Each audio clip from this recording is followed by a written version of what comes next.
Welcome, peeps. Thank you for streaming on WSNI Plus. We have a very special guest today, the legend. I call him ODG. It's in my phone, ODG, as old Darrell Green. It's not really old because he still looks like he's 35. But he is our guest today. Before we go forward, let's move back for a second. In college, Texas A&I, you're coming out. What did you hope for as far as a football career? Because you could not have thought, I'm going to play 20 years in one franchise and become a Hall of Fame. There was no hopes. Coming out of college, my hopes was, not related to what you're saying, but my hopes was geographics and grass. I wanted to be somewhere near Texas, but can't be Houston, can't be Dallas, can't be New Orleans because they have turf. Oh. So I got to be in Florida.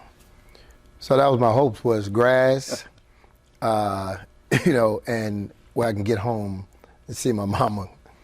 And I came way up here 1,500 miles away, you did. but I got grass. And grass helped me physically with my legs. I think, was a benefit to that. People probably never even think about that, but I think that was a huge benefit. If you play 8 at home and then maybe get 3, maybe 4 on grass, that's a lot of grass. Versus being in Dallas, versus being in New Orleans, versus being at home in Houston. That would have been a different story in my humble opinion. And career-wise, did you have any thought? You just said, I'm going to play. Just play. I was, I got married early on. That was my life's dream, and I had my kids. And so I was going to work somewhere. So this was a good job, and I took it, and I went after it. And I went after it hard every day. But I went after it as a dad and a husband, not as a celebrity football player, rich, famous guy. And next thing I know, it was 18, 19, 20 years. But no, I didn't have that. You can ask a kid today. He wanted to play since he was 2. That wasn't my thing. My thing was the family and everything, and then this job, whatever that job would be. This sounds prideful, I guess, but if I was driving a truck, I'd probably be the greatest truck driver. If I was painting houses, school teaching, because that's the way I think. Ball out so you can go and take care of family. So I think my son is like that. Everybody, my family is that way. No matter what you do, just ball out and do it. But we're balling out and doing it for a greater purpose than it. Sure. So you become a draft pick of the Washington franchise. See what I did there? I asked the current players. We do a weekly profile, and one of the questions I always ask is, what did you do with your first NFL paycheck? What did Darrell Green do? Do you remember? Yeah, I gave the 6 siblings and my parents a check for some number, and then I bought my mom a house, paid the note. I couldn't have enough to pay cash, and got me a condominium in Reston, Virginia. I bought me a Toyota Celica Supra, terracotta red. Terracotta red. 1983, and that was it. All right, so I know that you've told me before, the signature moment rookie year is running down Tony Dorsett. I believe you've told me you don't like seeing that play that much because you guys have a really good relationship. Tony Dorsett, right? yeah. And so everybody's like, oh, Darrell ran down Tony. But you're like, yeah, it's just one play of many. Yeah, so growing up in Texas, Tony was a little bit ahead of me, even though we played against each other. Tony was the dude. And I remember in school, kids were saying, everybody's talking, man, what do you think, Earl Campbell, man? Can you catch Dorsett? What are you going to do when Earl come around that corner? I don't know what I'm going to do with Earl, but, but that was really weird that I actually did what we had talked about in the dorm. Sure. And, but it has bothered me a lot because I'm so close to Tony, and it bothers him. I think it bothers him because people bother him. And I don't like that. And I always say this, which is so simple and true. If I would have caught you, next play. Yeah. What are you trying to say? But Tony was what he was. Yeah. So how would I be dogging him when I'm actually standing on his shoulders because of his success? Right. So I never was weird about that. But I like the fact that it's a part of my legacy in football, but No, not on a personal level. And I was never really personal. I like guys. Sure. You know, I like people. Jerry Rice didn't want to shake your hand and stuff, and I thought that was weird because I was cool with Michael Irvin, Mike Quick, everybody. Right. You know. Everybody's got something, though. Everybody has something. Yeah, I mean, I guess I kind of respect that. You know, some guys are just weird. And if you go back in the, you know, kind of before us, the old Raiders and those people, they thought it was like war and hate. Right. It wasn't like that to me. It's like, man, can you beat me? This is a competition. We're in the backyard again. I just tell my son all the time, man, have fun. We playing in the backyard. I just never took it like the other way, the way people took it. Like, this is a competition. Me and you playing one-on-one. Come on, come on. And then you walk home together and laugh. See you at school tomorrow. Then you do it again the next day. Right. So it's all, you know, and that's how it always stayed with me. And I think that's a formula. Try that. Absolutely. Yeah, it works. It would work in our country. Yeah, well, it worked. Yeah, it could work. It could work in our country. We're not getting political here. Who did you lean on those first few years on that squad? You were the self-proclaimed itty-bitty guy. Who did you lean on? What teammate? Well, I didn't lean on anybody, but people were very kind to me. Guys, you may not have, Tony McGee, Mac the Sack, the late Perry Brooks. And I don't even know why, I don't know why they just treated me very nice, and they treated me like a son. I moved on Tony's street the next year when I got married, and they were just like my bigger brothers, and they just kind of, they took to me. I'm talking about, to help me just be a guy and a man. Nobody for backpedaling and coverage. Nobody had that part. I did steal some movements from Vernon Dean, because I went to NAI in Division II. He went to San Diego State, and he had a high level. So, of course, I didn't know some technical stuff that a guy from a big-time program knew. So I did come to minicamp, and I was like, ooh, wow, look at him. Ooh, okay. I can do that better than him, but I'm going to do that. So I did steal some of his actions. Right. One or two. One or two? But yeah, nobody else, you know, there was no like coach or player that I was really kind of teaching me football. Right. But more from a, you know, man growing human. Yeah. Your first Super Bowl. And when I go into the building now or I'm on the field, man, when I see the legend Doug Williams walk by, I stop and salute. And he deserves that, right? What do you remember about that Super Bowl, just that first one? My first Super Bowl win. Yes, sorry. Yeah, your first Super Bowl win. Because I'm the reason we lost. Oh. The first one. Because they won the Super Bowl, and the only thing was different was me. So, am I you going to blame yourself? Yeah, I blame myself, yeah. That's not. No. That Super Bowl. So, first of all, the first Super Bowl is I met my wife just a few weeks before. Future wife. My future wife. Okay. And then, so the Minnesota play. You remember that play? Down the Fourth and goal. Yeah. Fourth down. Yep. And I'm running down the field. Joe Gibbs on his knees, all that stuff. And all I'm thinking is, man, me and my wife are going to the Super Bowl. Because I met her my rookie year, and I didn't invite her to go to the Super Bowl, you know. And so maybe that's why you lost. Yeah, it may be true. So, yeah. But that Super Bowl, for me, I was kind of I was cooking, so I didn't really get a lot of activity. You know, and probably in most of the Super Bowls except the first one, I wasn't a Maytag man, but I wasn't as active in terms of throwing balls at me. Right. Because I think I made the Pro Bowl all the Super Bowl years. Right. But I just remember the fact that Doug, he was true. He was the story. You know, he's down, and here he comes, and then he comes back out. This was a movie. It was. It's a movie. The most ridiculous second quarter and in Super then Bowl history. I always tell Timmy Smith, my grandmother could have ran through them holes. Come on, man.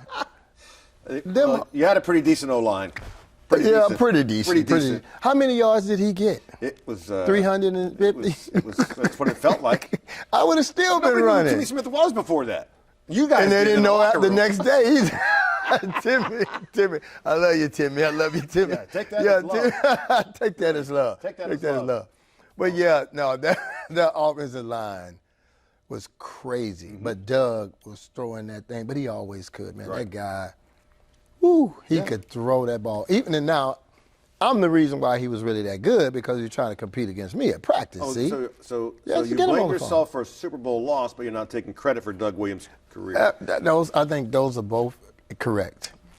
Are we videoing this? Yeah. This is run actually, that back. This is yeah. Yeah, we can run that back. We're gonna have to check you for CTE. Tell at Doug. some Tell point, I Doug. think. Tell Doug I Tell said Doug that. Okay. Tell that. I don't. Do you wear the Super Bowl rings at all? I don't wear any Super Bowl. I have one in my pocket here, just to You don't wear them? show people. Yeah, I walk around. I don't want to walk around, but like special events. No, I take it to my youth events Okay. so I can just show and tell. Okay. My Hall of Fame jacket, all that stuff. But Okay. yeah, I don't wear them. My son, he would wear them if he had them. Well, don't get I'm him in- killing him up here. You're done. He's. By the way, folks, he's in the studio, and I can see a tear rolling down his face right now. 6 coaches you played for: Joe Gibbs, Richie Pettibone, Norv Turner, Terry Bisky. Give him a game or two. Oh yeah, Schottenheimer and the old ball coach. the Steve old Spurrier. ball coach. What was that experience like? Should I ask? Well, he knew that his college team could have beat us. He just knew that. So That's the way he felt. This may not have been a pay cut, but this was a lower level that he was coaching. Right. He was coaching a lower Right. level in his mind at that time. Right. He probably have changed his mind about that, but I think that he thought we were gonna score 55, and then y'all He almost just did it on try to. Osaka. When you did it on Osaka, he thought, Yeah, oh, yeah. my offense Y'all is just try to unstoppable. stop him if y'all can. We Yeah. got this. All right, look, because Dan Quinn I talked to earlier this week, and the first thing he mentions is 19 straight years with interceptions because it's ludicrous. So some of the numbers: 54 interceptions, 20 seasons, one team, 6 touchdowns, the 19 straight. What impressed you most about your football career? The high level of performance and what people didn't understand, that these folks were asking me to take the best Michael Jordan every week. And people probably don't realize that, but that was a very serious responsibility because that was not only, hey, do this, but our strategy around you getting that done, hey, we'll get to do this, and then we'll win this game. Now, I'm humble when I say this, but that was my job was more important than it may have been let to know, because if you can take that safety, go over here, go up here. Don't worry about this. You had 1/3 of the field. We'll help him, So that's some serious stuff. But more importantly, I took it very serious. Okay. I took it very serious because I knew, like, man, if I don't get this done, we come in at halftime. Hey guys, D can't hold up. We gotta do this, do that. Hey, guys, we gotta stop the run. So D, see you when we see you. We're about to stop this run, and we're gonna force them to you. Yeah. So I took that in the off season. I went and trained like that was my job, and probably most guys didn't even realize how the depths of what that really was doing. But I understood this scheme says you get this done, we can win. You don't get this done. Now that does sound arrogant, like I'm saying I won the game. I ain't won no games. I understand. But I'm telling you, I know where you came from. I took it very seriously. Sure. Yeah. Last football question. It's not really a football question, but I checked your socks. There's no Tootsie Roll in there. Could you please explain to anybody what the whole Tootsie Roll in the sock thing was? Yeah, It sounds gross to I'm me. glad to get this off my chest. Okay, good. I appreciate that. I just saw a guy named Joe Band. You ever heard of him? Yeah. Statistician. Okay. He worked government job or whatever, but he was a local guy and statistician at home. Okay. So I don't even know where he had Tootsie Rolls from, but these little ones. Sometimes he'd bring them jumbos, though. But so every game, he'd run out there. Now, why he didn't give it to somebody else? He'd come to me and give me Tootsie Rolls. So I got 5 Tootsie Rolls, 8 Tootsie Rolls. Okay, I'm going to eat one, put them in my sock, and eat them through the game. So one day, NFL Network's out there. I'm just being silly. Tootsie Roll make you run fast. Then I started to get boxes of Tootsie Rolls mailed to the facility. Really? I had I'm like, what is Tootsie Roll? I didn't even make the connection. Really? Until I saw on TV one night, I'm just laying there. Tootsie Roll make it. Oh my God, you kidding me? They were filming that. I knew it, but I wasn't conscious of it. Sure. I'm just having fun. a long time before I figured it out. Yeah, it could have been the original name, image, and likeness deal. You could have had that deal with Tootsie Roll. Well, that's why I tell people the truth, because Tootsie Roll ain't never done crap for me. Tootsie Rolls don't make you run fast. Well, there goes the sponsorship. Now, until they come back and say, and give me some money or something, yeah. Man, them Tootsie Rolls, whoo. I was just playing. I was on with Chick saying that they didn't make you run fast, but no, man, them Tootsie Rolls, no. So, yeah, that's the Paul Harvey, the rest of the story. Rest of the story? Yeah. All right, I want you to do this for me. I don't ask for autographs. I don't. You don't? I don't. It's So not a you're thing. not? It's not a thing I do. You're not asking for one? I'm not asking for an autograph. Okay, good. But I would like you to. You remember this? You don't remember this time, do you? I see. Obviously, All right. Now, who's the guy there? Oh, okay, that's funny.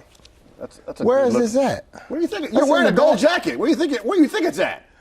Oh, that's how you get that exclusive? Come on, you think you all that? Do you know who I am? Yeah, I do. Please sign right there.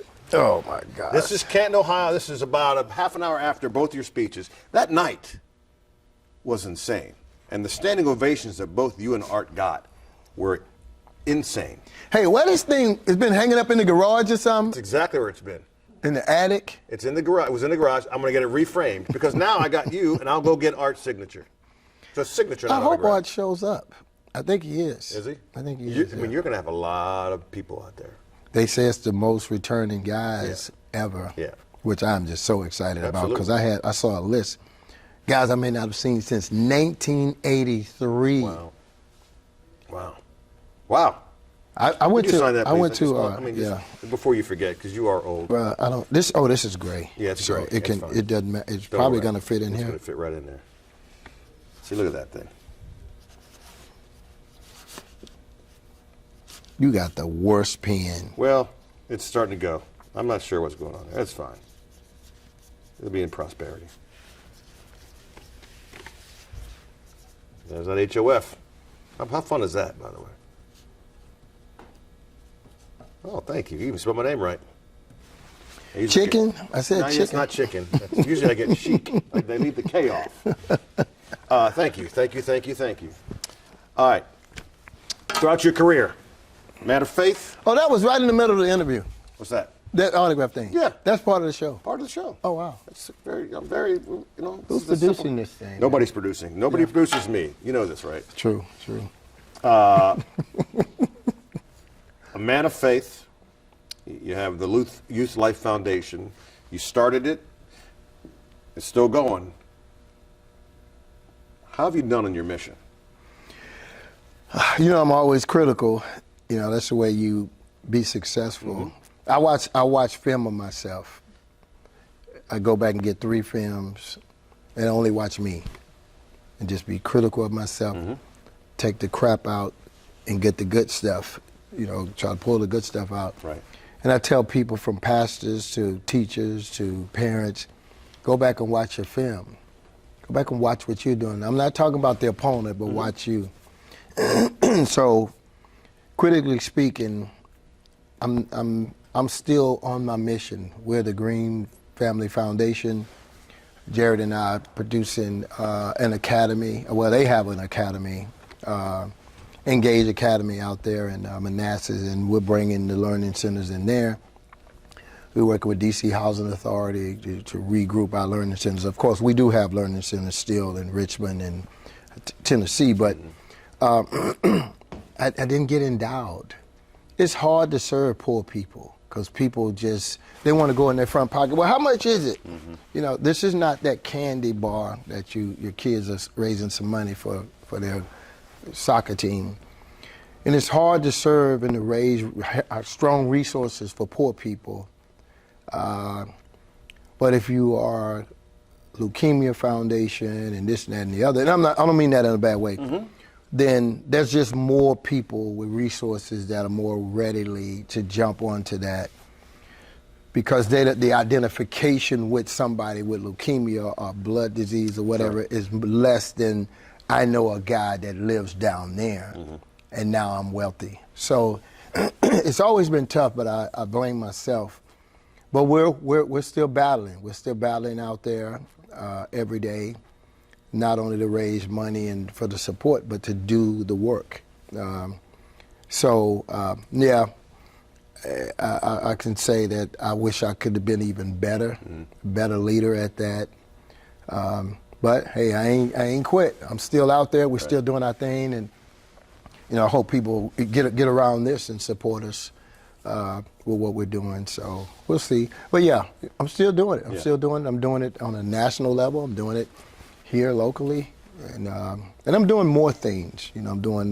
I'm more morals, godly, athletics, social provision. It's all of the human aspects. I founded the learning centers because of homeschool, church, and government. We were loving home by my mom. We were provided for by the government. We went to school, the public schools, and the church taught us the golden rules, right from wrong. And I realized that if you have a deficiency in any of those four functions, the love and nurture, the provision, the school, or the church, then I was coming along to say, I'm not the government, school, church, or mama, but I'm going to support those three factions in making this little boy's life better. I'm not it, but I'm married to her to support her. I'm married to the school. I'm married to support you from a provisional standpoint. I grew up food stamps, free lunch, housing. So that means somebody was helping us, i.e. government. So I'm not mad at that. Right. And I'm grateful for that. But Gloria Green got us out of the projects in 2 years. She bought a house. Wasn't a big house, wasn't a great house, $91 a month.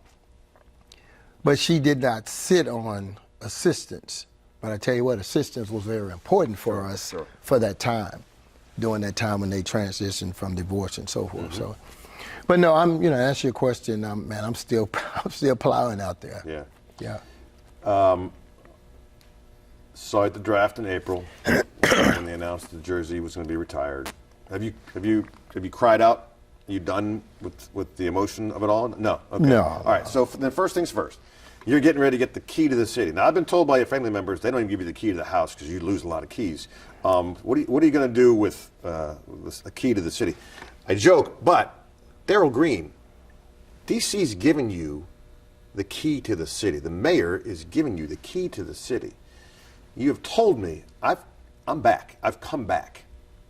What does it mean to you? The key to the city, man. So you do know that I played my whole career here. I do know that. You are in media, so you don't have an episode where you saw me in Cleveland meeting with the Cleveland Browns. Correct. Chicago Bears. Always burgundy and gold. And you know that I was on the strike in free agency, just like everybody else. What you don't know is that God told me not to exercise that. So when the opportunity to go and participate in that, God said, you're not in that. So I said, yes, sir. So I made less money, but I wasn't really driven by money. I was driven by purpose. And I felt like this was where I was supposed to be, where God called me to. My wife was here, her family was here, our children were here, our faith was here, and our purpose was here. And so all of that, it had to do with my job, but it didn't have to be a specific job. I just had to have a job to pay for my family. So I was willing to, by the grace of God, not be in football and just get another job so that I can try to fulfill the purpose of God that I believe that God had called me. And it was, at that time, it was geographic, it was human, it was people, it was purpose, and it still remains that way today. So that's an important factor in my journey. So you giving me the key to the city. People need validation from other human beings. I get validation from the Spirit of God. But then God gives me validation through the voice of people sometimes too. And the mayor in this city and people like you and a lot of people have said, man, you're right. You were right. I would look stupid. I have to go get that money, go to that other team, whatever, be that dude. But man, I didn't touch it. I didn't touch it. It was Darrell Green. Okay, thank y'all. I didn't touch it, man, and I just think this may be people celebrate me, but I think it's God. I think it's God saying to the people, there is a way to live. Because there is the living word. The Logos word, there's the living word. And I think that, and I'm not some perfect Christian brother, but I think that there's a part of my existence that is for people to see, and it's beyond me. This is not about me. Because I don't even feel, I've never really kind of felt like what you might think I felt. And that's not in a bad way. I'm just glad to be here, man. I got my wife, my kids, my friends. Oh, man, you're Darrell Green. Oh, yeah, I am. Thanks, man. I am. It's weird. It sounds weird. I get that. But I'm fine. Yeah. I'm fine. And I've been fine with or without it. Sure. And I'm just glad, man, that I wasn't stupid, that I was right. And God in my living time is saying, man, Charlie Cashley told me something. You know Charlie Cashley? The former GM. When I was about to go to Denver Broncos, Joe Gibbs called me the draft day and talked about that. And I didn't tell him God told me not to go. I said, Coach, look, man, do whatever you can to keep me here. I don't care what you do. Just put it, I'm ready.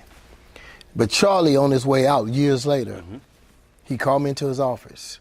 He said, hey, I just want to tell you something. You remember when the Denver died? He said, I was the other guy. Because Joe said nobody wanted me here but him. But they wasn't going to pay me, da-da-da. And so I'm like, man, don't worry about that. But Charlie validated it by saying, before he left out that door, he said, I just want to tell you, I was the other guy that wanted you to stay here. So it was like God was validating to me that yes, this was real. Joe Gibbs was saying, nobody else wanted you here. They wanted you out. And this call was, hey man, we about to pull this trigger. What you say? And I said, man, please don't pull no trigger. Don't worry about the money. But now here we are, 15, 20, 30 something, 40 years later, 45 years later, whatever you want to call it. I don't know, whatever the year, where we are. I'm not an athlete, so I can't. You know. that man, I heard from God. I heard. And guess what? I was dead broke. Mama, I can't pay your house note. So I was, that's where I was. And so that's the stuff that people don't know that, man. This stuff to me, it speaks more. I'm happy and grateful, but there's something bigger and greater. And guess what? It ain't over. Oh. We're gonna do more by God's grace. So I'm excited about that, man. I really am. That's what makes me happy. Like, cause dude, so I made a decision. We didn't run to Houston every week. You know, my children are in school, I'm plumped here, blah, blah, blah. That's what they don't have today. These kids are gone. But man, I know my mom and dad passed away. Like, man, I didn't get home a lot. But I got the best and closest relationship with my wife and children. But this was my job and my mission. I invested in my community and my mission for my children and my community. And I have no regrets about that. I wish I could have got home and saw my mom more and so forth, my dad, and the nieces growing up and so forth. But man, this was my calling. And I was making a decision based on what I felt I heard from heaven. And man, this to me, it says that, man, God didn't have to say this to me and show me this in this hour like Charlie Cashley said. He didn't have to call me in and tell me that. I think God just wanted me to know. That man didn't have to tell me that. So it's so many times when validations come, and to me, this is a validation. Keep going. Yeah. And I'm going to keep going. You were gone for some 20 years from this franchise. Your choice. Things changed when ownership changed from my side of the couch. And this new ownership grew up watching Darrell Green do his thing. The Josh Harrises, the Mitch Rails, the Mark Ines. I mean, as soon as they get in there, they start saying, all right, how do we right some wrongs? Let's bring the fan base back. And one of those moves was to say, let's retire 28. No one else wears it. We're going to be on that field Sunday. I've been told you only get 3 minutes. I know how you talk. Are you ready for that? Yeah, I mean, goodness, the game is live. I got to get my butt down. But so I don't know. I just might go out there and just tell everybody to be quiet and applaud for 3 minutes to them. You know, just, I don't know. I ain't got a clue. Really? I ain't got a clue. Wow. I don't know. So just roll me out there. Let me cry right on through that end zone. Yeah, I mean. Let me just roll through there and don't say nothing. Many have. I'm gonna let my son get up there. Yeah. Say, man, he can't talk, y'all. I got this. So Dad wants y'all to know and then get out. I don't know. I don't even worry about that. I ain't got to be eloquent. I ain't got to be nothing. I'm just going to be there. I don't know. Quit asking me all these hard questions. That's not a hard question. It is. We sat back in April and talked about it. Yeah. You've had a few months to think about it. Yeah, well, I need 7 to 19 more months. I mean, I was honored to be asked to say, would you come out and be on the field and introduce Josh Harris, who will then introduce Darrell Green. I've seen that ceremony before. I've seen our guy B. Mitch with a tough guy, well up. I know it's got to mean something, and that's just for a Ring of Fame. No one's going to wear 28 again. No one. Isn't that? Go to your next question, man. Oh, okay, fine. Go to your next Let's question. see. No one will wear 28 again. That's what it's. Man, hold on. Let me pull my. You're silly. How you get this job, man? Let me pull my Bryant Gumbel. Hold on. Let me see here. Hold on. Bryant Gumbel. Here we go. You ready? Here's my Bryant Gumbel. Sunday. Your jersey gets retired. No one wears 28 again. Why? I'm just messing with you. I'm just messing with you. Yeah, that's a big deal, man. I don't think you just get that and it just. I don't know. I can't speak for anybody else, but this is mega. Let me just say it from my side, and people that have once that news broke, there wasn't one soul who said, I don't know about that. I don't know. It was. Yeah, everybody's about time and all that stuff. Yeah. About time. Yeah. And, the fan base is flipping. This is all taking place. Yeah. And you're on that wave. And you're going to be at the top of that wave on Sunday. Well, here's the thing. And I met with this commanders in a group, and it wasn't the leadership, the highest leadership. It was the middle leadership. And I said, there's 3 things taking place. There's honor and business and service, and they're all individual. There's a partnership, a relationship, and they're all highly honorable and respected. And I love every aspect of it because the honor is to the moon. The business is the business of getting, as you said, y'all come on. And here's why y'all need to come on. Mm-hmm. This franchise in all of this region, I almost say including the White House, but I'm not going to say that. That's stupid because it's the nation. But, I mean, real seriously, in everything here, and I don't care who you are, this franchise has that type of value. Grandmamas, grandpa. Man, I was last with my grandfather. Man, my grandfather at that game, man. Mm-hmm. Every Sunday, man, grandma would do this. People got memories and history, real life touching moments when I was with my daddy and my sister, man, every week. And man, we would always, I've heard of millions of those, and it's real. It's real. My last time I saw my grandpa, man, we was over there with my grandpa, man. Man, he loved it. And, man, some of it was history. Bobby Mitchell, first African-American. Mm-hmm. Man, there's a lot. You're talking about history, and it affects our society, and it was a value to our society, and that's what I jumped on when I got here. It wasn't as utilized. I will take credit for that. It wasn't as utilized as I utilized it, but I understood it, and so with Josh and the rest of the team, Mitch Rails, Irvin Magic Johnson, Mark Im, Blitzer, all these guys, I appreciate those guys. I don't know if they really know, if they really get it. I believe they do. Oh, they get it. I believe they do. Yeah, I'm just trying to make it just to say, I believe they do. I believe they do. And if they get that, man, the rest will take care of itself. And I think this is wonderful, and to be a huge catalyst kind of in the middle of it, in the middle of the spool. And we'll hand this thing off to Jalen and all those guys. But we got to take care, you said it, let's take care of some past business and bring it up.